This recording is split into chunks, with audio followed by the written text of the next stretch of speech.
Hey, Islanders, and welcome to episode 71 of the Camano Voice. Today I have a returning guest. Please welcome back Levon Yongoyan.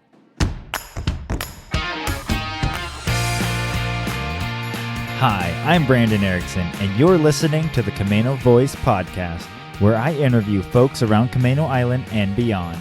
If you want to stay up to date on events, businesses, and even hear a little history of this area, subscribe to this podcast and share with your friends. Thanks for listening. Hey, Islanders, and welcome to another episode of the Camano Voice, where we release a new episode every Tuesday. On this episode, I got to speak with Levon again, and we got to talk about how the fire department has really adapted with COVID. We found out the last time we talked was actually over a year ago, which is just crazy. So he's now a year and a half into being the fire chief of the Camano Fire Department. And obviously it's been a really crazy year, and especially for people that have been on the front lines. So we really just wanted to sit down and talk and see how has COVID really changed how they respond to calls. How do they still be active in the community? Despite not being able to host events or classes or some other things that they used to do. And so they've been kind of creative in how they've done that, as well as how do they continue with communication, team building, and everything like that. So wanted to get a check-in with the fire department to see how everything's been going and kind of how they've seen how this year has gone from their perspective. So anyways, without further ado, here's my conversation with Levon Yongoyan. Hey, Islanders, and welcome to another episode of the Camano Voice.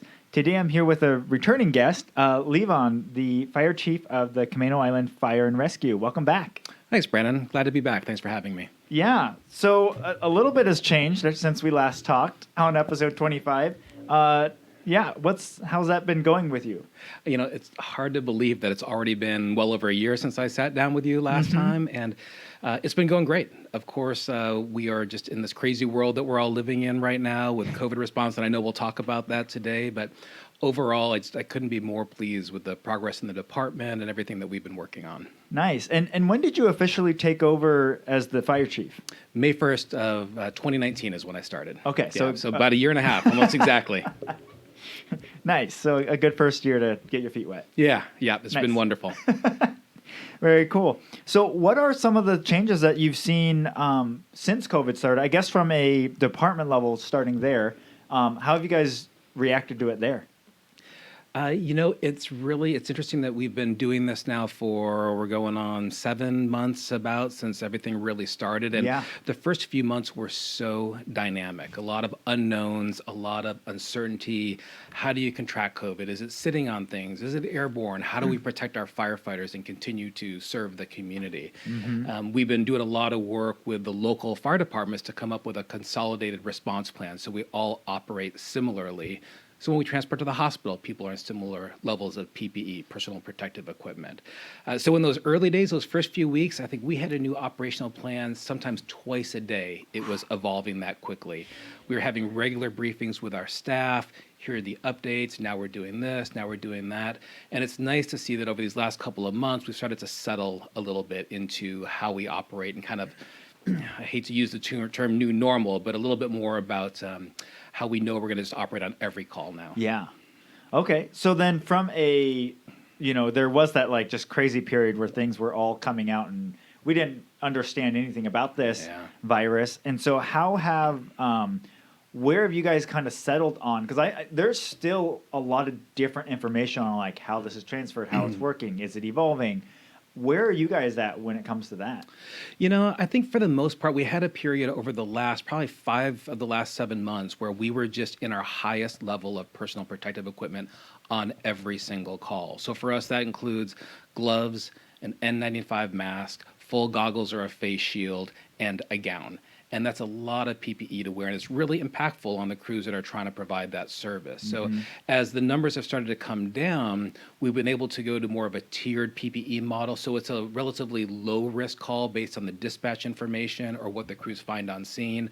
They'll just be in a mask and glasses and gloves and not have to take that extra level of precaution. But if there's something in the dispatch that says, of course, flu-like symptoms or, early on it was recent travel out of the country or something that would key us in that this may be a likelihood of a COVID case, they'll put that extra level of PPE on. Got it. We've also changed. We used to, people that have called 911 know, you call 911 and here comes 3, 4, 5 firefighters crashing into your room or into your house. And we've changed that as well. Now we send one firefighter in to really gauge what the need is, and then other people come in as necessary. So we just want to reduce the exposure of our crews to people, reduce the amount of PPE that we have to use. Those are just a couple of the changes that we've been seeing. Yeah.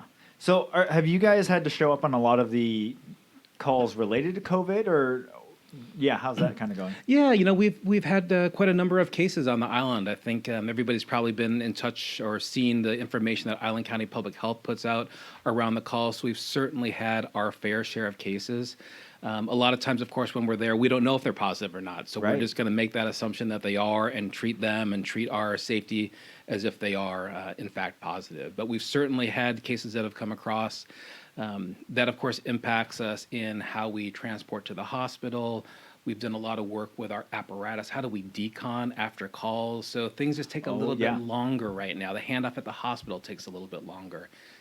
Getting the crews back in service takes a little bit longer with all the decon that we have to do. So obviously we haven't been as impacted as some of the other counties in the state, especially, locally, but certainly our fair share of cases. Right. And have you guys had to go out onto calls outside, a lot more calls outside of this area, or you've been able to stay pretty local? I think it's pretty typical. Of course, we do a lot of mutual aid back and forth with North County into Stanwood and the areas around Stanwood. They come and help us out. We go in and help them out. I think everybody experienced a bit of a lull in response volume kind of in that April, May timeframe, and now things have certainly picked back up. So, we go into Snohomish County quite a bit, and they come out and help us out quite a bit. Got it. So is that something that you've been noticing? Have you been seeing, I was kind of curious on that with call volume and stuff like that, with less people travel. I mean, now I think there's more people moving about. There's different phases, obviously. But over the course of the last 6 to 7 months, was your call volume going way down?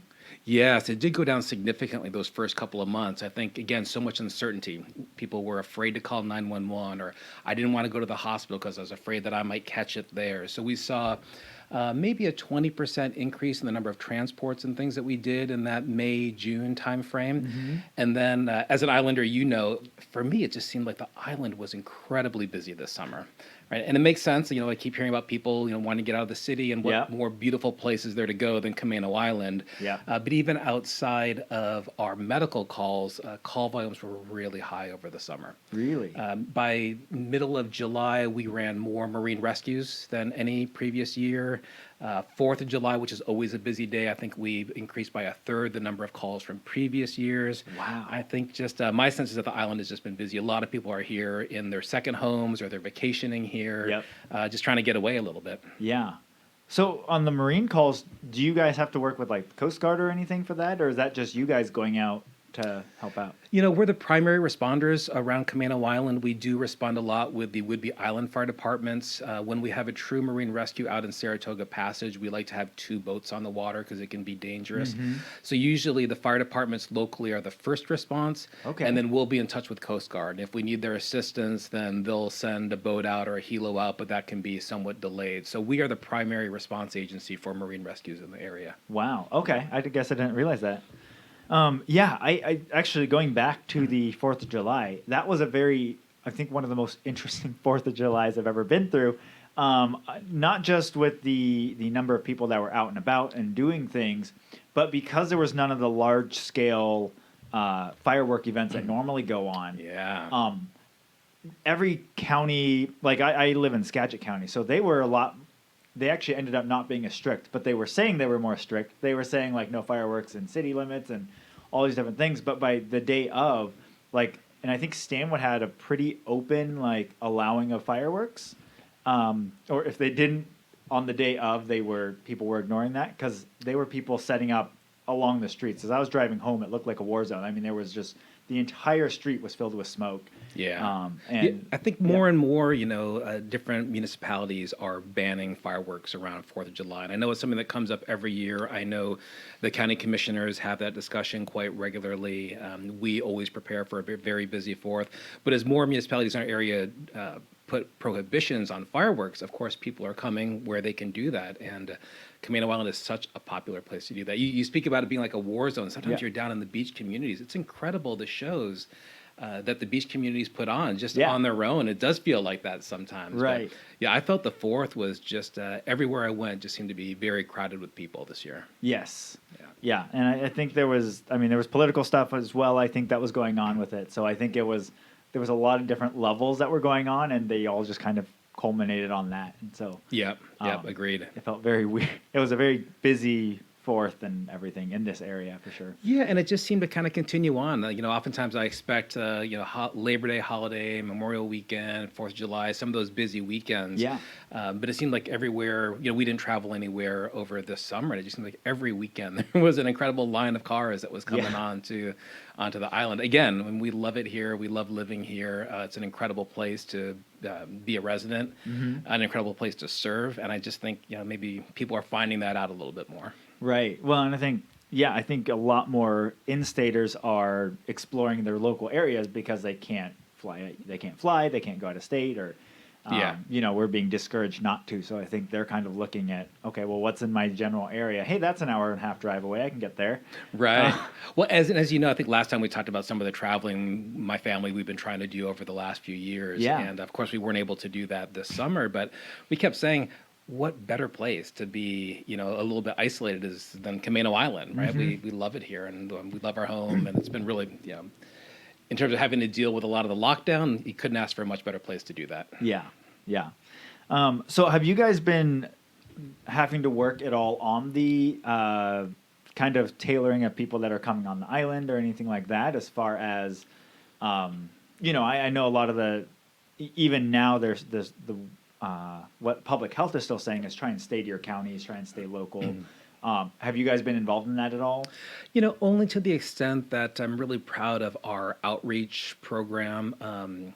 The woman, Bronley Mishler, who's in charge of our communications program, she's done a great job of just trying to educate our community and, of course, any visitors that come to our community. So we do a lot of trying to pass on information that the public health department is putting out or the CDC is passing out. And of course, just our own information. So only to that extent. Unfortunately, I think that's probably an area where we're forced to be a little bit more reactive as opposed to proactive. Yeah. It's kind of, it's hard to monitor all of that as well. Yeah, it really is. And I think it's also, there's so many organizations and entities that are involved and want to make sure that we're playing to where our strength is and really where our core function is, and letting those other agencies play to where their core strength is. Right. And then one of the things that we talked about on the last podcast was communication and how that was different being in a city state or city environment where you just have one main fire station you're working out of versus having multiple.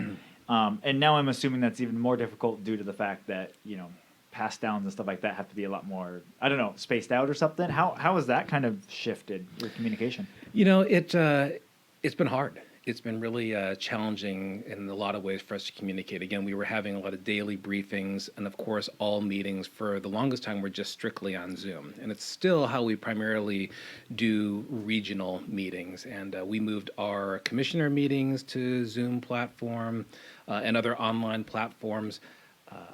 I'm a very social person, and so that's a really difficult platform for me to operate under. Again, now that I think we have a better idea of how we can keep each other safe, which is, primarily by wearing masks, it's a little bit easier now to get out and see people. It's really one of the things that I've tried to focus on the most over the last few months is I know people are stressed. Maybe they're stressed by what's going on at work. Right. There's just another element of risk that's going on.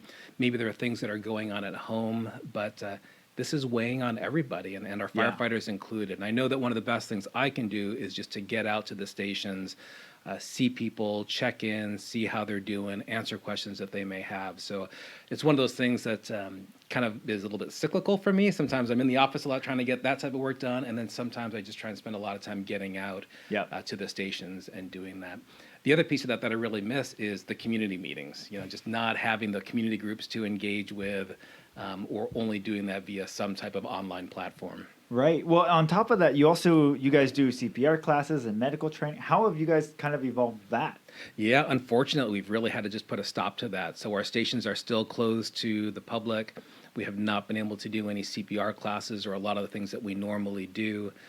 We usually have a big annual haunted house at one of our stations, which is an event that's been going on for maybe almost 20 years, and we're having to cancel that for the first time. Oh, So it's been hard to lose some of those opportunities to engage with the community. At the same time, I have to hand it to the firefighters. They've done a great job of being creative around how to continue to do a little bit of that outreach. I don't know if you saw the birthday drive-bys, the birthday celebrations that the firefighters were doing. oh no, I didn't see those. Yeah. Yeah, when we were really in the midst of lockdown, May, June into July, they would go out, people would send a request and say, my son, my daughter's having a birthday, and we would go out and we would just drive by in the fire engine. We would have a Sparky that was there wearing a big Sparky mask that they developed, and just from afar be able to at least, wish that person a happy birthday. Because for the kids, right, they Yeah. can't have their normal celebrations. So Oh, that's great. yeah, I was really just proud of the team to come up with some creative ways to do that. And even now we're thinking about, this is normally a time when we would do a lot of public education in the schools. Right. Again, that's very difficult right now. So trying to think of creative ways to keep doing that work. Yeah. And have you guys been doing that at all through online or anything like that? A little bit. We did, if you follow us on our Facebook page, a lot of the firefighters read storybooks. Okay. So people could log on and the firefighter would read a story to them. We did a lot of videos around kind of messaging around keeping, 6 feet of distance and wearing a mask and those types of things. So again, just some really creative ideas out there. Yeah. No, that's great. So you mentioned before, you jump on meetings with like the commissioners and stuff like that. How has the overall Island County seemed to be dealing with COVID, with everything that's going on? Again, as Camano Island, we're always in a bit of this awkward position, partly, of course, part of Island County, but also just tied to Snohomish County. So we've done a little bit of both, and I just think it's been incredible to see how the groups have come together. I would meet weekly with the Island County reps, with their DEM and public health, and just to keep us abreast of what is going on, exchange ideas. Worked very closely, still working closely with the Snohomish County fire chiefs. They were just so kind to welcome us in as part of their operational plan, because they're the ones we respond with the most. And that team has just done a phenomenal job of coming up with a regional approach to how we handle what is going on. I just can't say enough great things about what that team has done, and we feel very fortunate to be part of that. Yeah. So as far as what do you mean by like a regional approach? So, for example, we have what the chiefs would publish what we call a playbook, and that's what was changing quite often when this all started last spring. So what PPE are we wearing? What kind of trigger points do we have for firefighters to stay home from work? Because one of our biggest fears is if we have one of our entire shifts that we have to put into quarantine, that's a third of our workforce. And how do we continue to function? So we have some really strict guidelines around daily health checks, asking people to take their temperature and those types of things. So to work with, again, not just Camano Fire, but all these other fire departments and have a common playbook about how we do those things. Yeah. Certainly helped us. There's a lot of very smart people out there that we were able to take advantage of some of their thoughts around how to do this.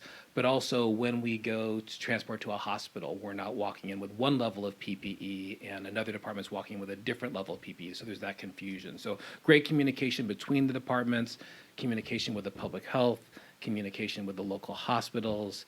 I've never seen anything like it. It was truly a great effort by everyone. Yeah. Very cool. And is that something that so everyone's been, sorry, lost my train of thought there. But yeah, so everyone's coming together, and then it also helps you from a working together standpoint, so that one group doesn't come in and they've got different standards of what they're looking for with their team. If a member has a slight fever or like certain levels of things, you guys all know that you're all holding to the same standard of you're working next to these people that are just as confident that they are good right now or healthy. as the next guy.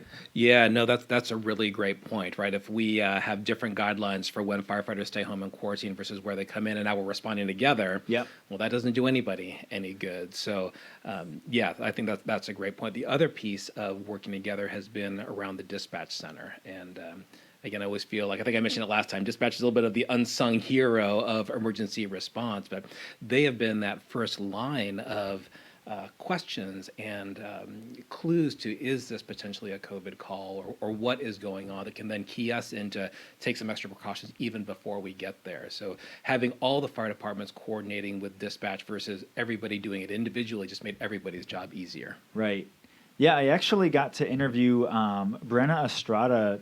She now owns Three Brothers Bloom, but she was a dispatcher for 16 years. Oh, really? And I was like, that sounds like a very intense job for that many years. And yeah. I don't know how they do it. It's truly, they do an incredible job, and it's a very difficult job. Yeah. And for her, she said it was when she had kids, and she said she was on these calls and stuff, and eventually, like, she started bringing it home more, where it wasn't something she could just turn off, but now, like, she had kids, she could see them in the situations and stuff, and it just became that her level of, being able to handle the tolerance just started to fade with kids. And she's like, okay, I can't keep doing this.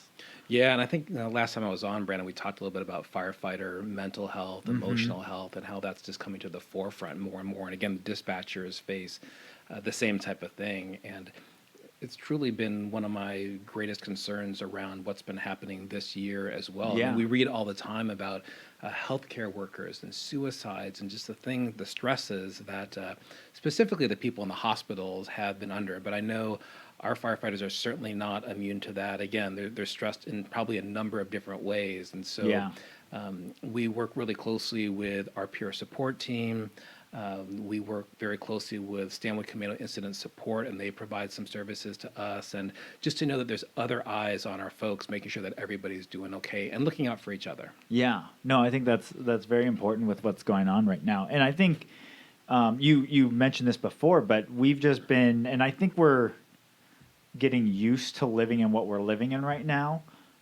But the fact that we almost always live in a state of tension now. Yes. It's very hard to just fully just take a breath and just like relax. Yeah. And so, we see that with customers at times. My staff have definitely dealt with difficult customers at times, and it seems so out of place how, rude or whatever it is, over the top it can be at times. But it's because, and I try to explain to them, it's because everyone has this underlying tension, whether they know it or not. Yeah. And then something doesn't go right, and that's the easiest target for their frustration. It really is. And we had a recall back to June where we have a leadership team that I call it, and we were talking about that and about how people are doing and how we support them. And really what we came to is the best thing that we can do for each other right now is just have that extra bit of grace, to know that people are under that extra stress, whether it's work-related, personal, whatever it is, everybody is feeling it. And so let's not be quick to anger. Let's not be quick to whatever it is. Let's have grace for each other, cut people a little bit of slack, and take care of each other. Right. No, I think that's very important, especially during these times. Yeah. And I think it's interesting to see how it's evolving, right? I mean, we've over that kind of initial what's going on, how do we deal with this, and trying to settle into that long haul, right? And how is this going to last? And it's great when we can still see some friends because we're sitting outside and we're sitting apart and everything else. But now with winter coming, how are we going to do that, both personally and professionally? Yeah. No, it's definitely this winter. I know some people that struggle with the overcast, the rainy, just all the time.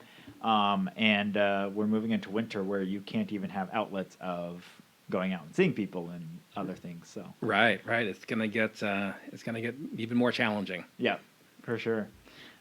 So then I want to change a little bit on focus on how have you guys financially been doing then, because that's all. I don't know. It's I know cities and state or cities and counties, stuff like that. They're not doing well because of course they plan their budgets at the beginning of the year, right? And so that money is already spent. and now we're hitting this massive thing. So how's the fire department kind of been doing with that? Well, in the short term, we did well. We do have a reserve fund that's approximately 15% of our annual budget, and we've had that for years, and it's for exactly this type of situation, these unforeseen circumstances. So, of course, we had a lot of extra costs associated with this. Maybe it was overtime because we have firefighters on quarantine. Maybe it's, of course, extra PPE. We did a lot of stocking up on PPE when it became available. So we have had those extra costs we were able to either absorb within our current budget or pull out of reserve funds. We have been able to take advantage of some of the federal money that's out there. Of course, with an emergency declaration, there's public assistance money.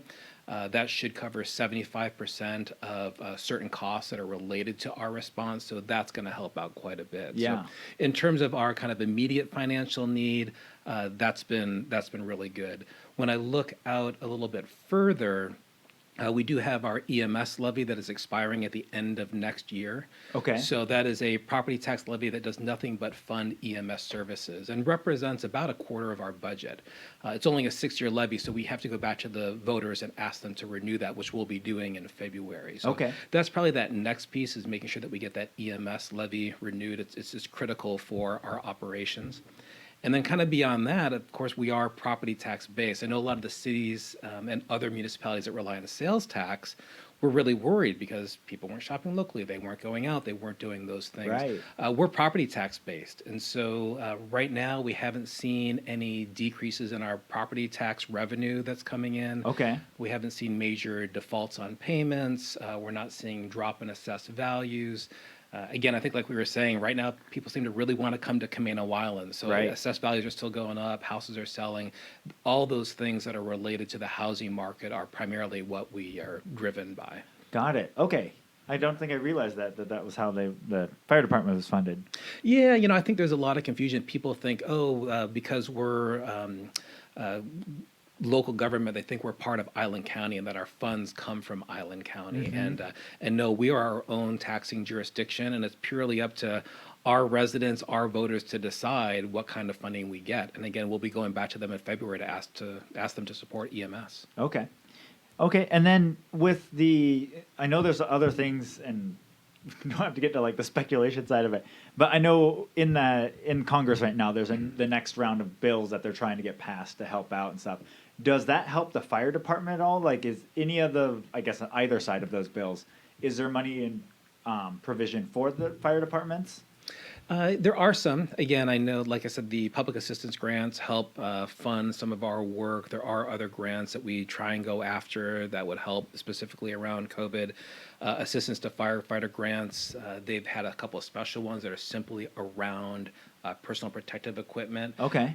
We did jointly with Snohomish County get an AFGS grant that would help fund some of the PPE costs. So that has really been great. All of those pieces help. That's the direct help that we can get. And there's also that indirect help, which is, again, if there's money there to help people continue to pay their rents, continue to thrive, we're successful when our community is successful. And if Camano Island can continue to be vibrant, a place that people want to come and live, and we don't have a mass exodus or people that aren't able to pay their rents, then that's good for all of us, including the fire department. Right. Yeah, and from what I can remember, there's nothing that they pushed or anything about property taxes or anything like that, as far as like, not paying until the end of the year or anything like that. Like, have there been much of that stuff? No, not at all. There were a couple of counties. I believe Snohomish County was one that put it wasn't that you did not have to pay your property tax, but they said that you could pay it. They deferred it for a certain amount of time. Okay. Yeah. And I had some conversations with Commissioner St. Clair about that. She reached out. Island County did not do that, and I know that some people were upset about that. But from the fire department's perspective, that was critical for us. The money that we receive in property taxes this year doesn't go to paying for next year, right? It goes to paying our firefighters, putting rigs on the street, putting people in those rigs right now. And so the idea that we would defer those property taxes, I know some people really needed that. But it was critical for us to continue our operations. Again, we carry some reserves. We carry 15% reserves, but if you think about it, that's only That's right. 6 weeks worth of time. Yeah. So I know that was a difficult decision for Island County to make, and just appreciate that I feel like they heard part of our need, and that did factor into their decision-making process. Yeah, because that was happening. I heard that in a few different places, and then they have other ones that are going on, like payroll tax stuff. But from everything I've heard, most of these types of tax things are just deferments, and so I don't think we're going to be out of this by the time those deferments come around. Right. And I there's going to agree. be these massive tax bills that start hitting, and so I was kind of concerned with their deferments. They're not covered. So. Right. We think a lot, of course, about the long term. Right? I think that's one of my biggest jobs is to make sure that we have the stability and security in the long term. And something that we looked at with our Board of Commissioners over the summer, we had a budget retreat, and we talked about kind of what if. Right? What if this really goes south with the economy? What if we're back into a position like what happened in 2008 or worse? And we played with some scenarios and looked at how we could accommodate that. Again, we have some reserves. We have money set aside for apparatus replacement that we could use if we needed to. We do have borrowing capacity if we had to borrow some money to continue going. And we talked about, the prioritization, which is getting firefighters in raids, going to people's houses on calls. That's our number one priority. So if things like station maintenance or apparatus replacement, if those things need to wait a little bit because of what's going on, then that is what we will do. So we feel like we're well positioned to head into what might happen. Right. And we've taken a bit of a conservative approach. We had a lot of large projects that we knew we needed to do this year, replacement of some equipment at some of our stations. But anything that didn't need to happen this year, I said, let's wait. We can always do it next year. It's not a must-have right now. So Right. on some of those things, again, a bit of a wait-and-see approach and make sure that we cover the most important things first. Right. So with that being said, where do you kind of see, what do you see as the future? I mean, there's a lot of unknowns and things like that. How long will this be here? All of these things. What's kind of your future forward thinking for your plan and everything? For the fire department specifically? Yeah. Yeah, I think it's mostly that. I think right now it's a bit of a status quo period for us, which is sometimes challenging. But at the same time, it's given us the opportunity to just look at a lot of our systems and processes and work to just get better at doing what we're doing. Yeah. I know that hopefully by next year, middle of next year, who knows when, but we'll get back on top of building the things that we want to build for the future. But right now, if this is just a bit of a breather, let's focus on taking care of those that are in need. Let's focus on taking care of the firefighters that are providing that service. Let's focus on just getting better with what we're already doing. I think that's great. There's plenty of time for that big growth and planning next year. In fact, I'm hoping that next year is a time for us to start again looking forward and working to develop that kind of 3 to 5 year strategic plan. But right now, again, a little bit of wait and see. Yeah. Well, yeah, and I think, I mean, there's just so much that's whether or not they can figure out, I know they've talked a lot about vaccine and whether that'll work, but I've heard there's been some bad clinical trials on some of them, so some are being delayed. There's always the talk, and I think it's just a headliner grabber of it's evolved. So hopefully most of the time those are just talking. But I think the vaccine question is going to be really an interesting one, and when that comes out, of course, there's the piece of our departments. Of course, they're going to prioritize healthcare workers and whatnot for vaccines. So there's that piece, but we also want to be an active participant in helping get that out to our community. So we're working with both Snohomish County and Island County Public Health. CDC reached out to us. We said we're happy to help become a point of distribution for vaccines, whatever we can do to help bring that here to Camano Islanders. Yeah. Okay, very cool. Is there anything other changes, things that are going on right now, or besides just trying to stay afloat? No, like I said, I couldn't be more proud of the team that's here. I feel like everybody has done a great job of adapting to everything that's going on. There's the social emotional pieces that we're working through, but we're supporting each other. I think the quality of care has been nothing but magnificent. Again, our firefighters do a great job both with their technical care the compassion they exhibit on scene. I mean, they truly care about this community. So when it comes right down to it, those things have not changed. And of course, that's our intent, to just keep that going, get through this period as a community, and then move forward whenever this is all done, whenever that may be. Right. Yep. Very cool. Well, I normally end every podcast with rapid fire questions. I know we've already gone through them, but I did add a new one, so I was just going to throw that one out. Okay. It's, what purchase of $100 or less have you made in the last 3 months that you've enjoyed the most? $100 or less.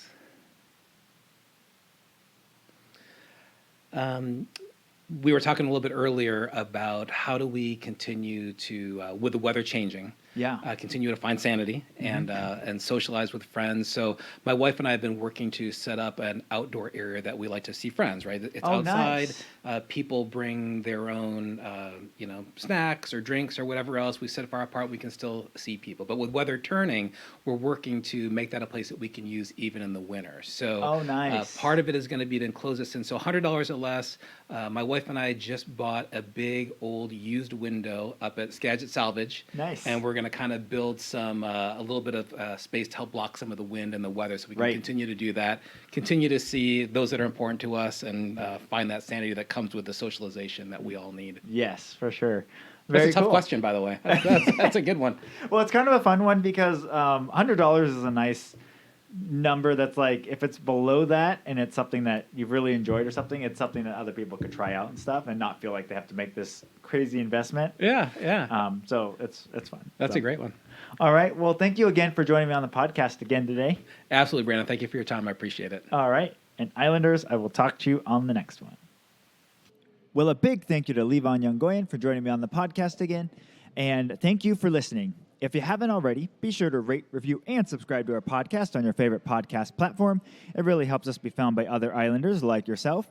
And for more information on this episode, you can go to CamanoCommons.com/EP71. That's CamanoCommons.com/EP71. Thanks for listening, and see you next time.